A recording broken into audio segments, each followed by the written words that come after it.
सास ससुर को अम्मी अब्बू कह के पुकारना। बहुत से लोग अपने सास ससुर को अम्मी अब्बू कह के पुकारते हैं, क्या ये जायज़ है?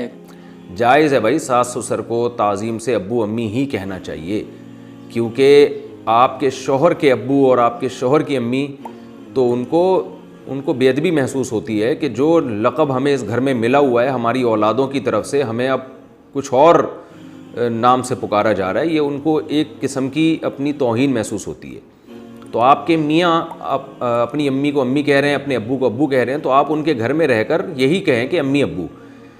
रहा ये मसला कि वो जो है क्या नाम, औलाद और बहू जो है ना, ये दामाद और बहू ये औलादों में ही दाखिल हैं। ये जो कुरान मजीद में अल्लाह ताला के इरशाद है ना, नदउ अबनाअना व अबनाअकुम, नबी सल्लल्लाहु अलैहि वसल्लम जब मुबाहला के लिए गए हैं तो हुक्म ये था कि अपनी औलादों को भी लेकर जाएं। तो उसमें यह कि हम अपने बेटों को भी लेकर आएंगे। तो आप सल्लल्लाहु अलैहि वसल्लम हज़रत अली रज़ी अल्लाह ताला अन्हु को भी लेकर गए हैं। तो उलमा ने उसमें ये लिखा है कि ये औलाद के मफ़हूम में हज़रत अली भी दाखिल थे। दामाद भी औलाद ही की तरह होता है, इसी तरह बहू भी औलाद की तरह होती है। तो दामाद को चाहिए कि वो अपनी बीवी के वालिदैन को वही कुछ कहा करे, वही लक़ब दिया करे जो उसकी बीवी देती है। अगर बीवी अपने वालिद को अब्बू कहती है तो दामाद को भी चाहिए कि वो अपने ससुर को अब्बू कहे। अगर बीवी अपने वालिद को डैडी कहती है तो शौहर को चाहिए अपनी बीवी के वालिद को डैडी ही कहा करे।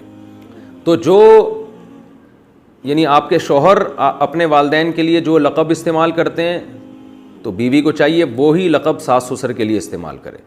और इसी तरह मामला यहाँ भी है कि बीवी अपने वालिदैन को जिन अल्फाज से पुकारती है तो दामाद को भी चाहिए कि अपने सास ससुर को उन्हीं अल्फाज से पुकारे। इसमें वो अपनी इज़्ज़त महसूस करते हैं, अपनाइयत महसूस करते हैं।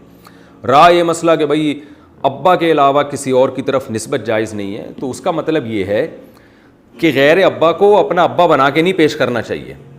यानी कोई आपसे पूछे कि आपके वालिद साहब कौन हैं, तो आपने पता चला ससुर को बोल दिया ये मेरे वालिद साहब हैं, तो ये गलत हो जाएगा। इसके जो आपके सच्ची मुच्ची के वालिद हैं उनको तकलीफ़ होगी, ले भाई अब तो इतना फ्री हो गया, ससुराल का ऐसा ग़ुलाम बन गया कि अपने ओरिजिनल अब्बा को ही तूने फहरिस्त से निकाल दिया है।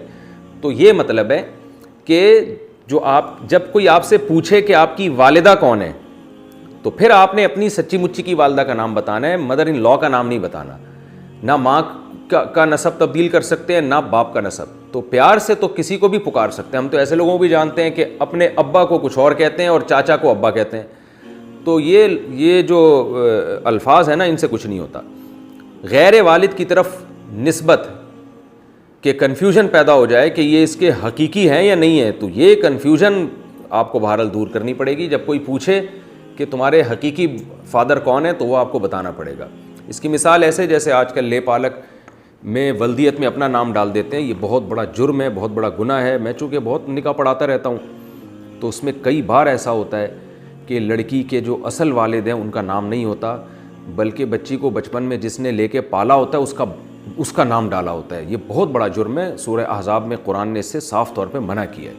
आप सल्लल्लाहु अलैहि वसल्लम को ज़ैद इब्न हारिसा से किस कदर मोहब्बत थी, ले पालक थे, आपके इंतहाई चहीते थे, मगर कुरान ने आप सल्लल्लाहु अलैहि वसल्लम को मना किया कि इनको ज़ैद इब्न मोहम्मद कहने की इजाज़त नहीं है, बल्कि ये ज़ैद इब्न हारिसा ही कहलाएंगे। वल्दियत में आप सल्लल्लाहु अलैहि वसल्लम अपना नाम नहीं डाल सकते।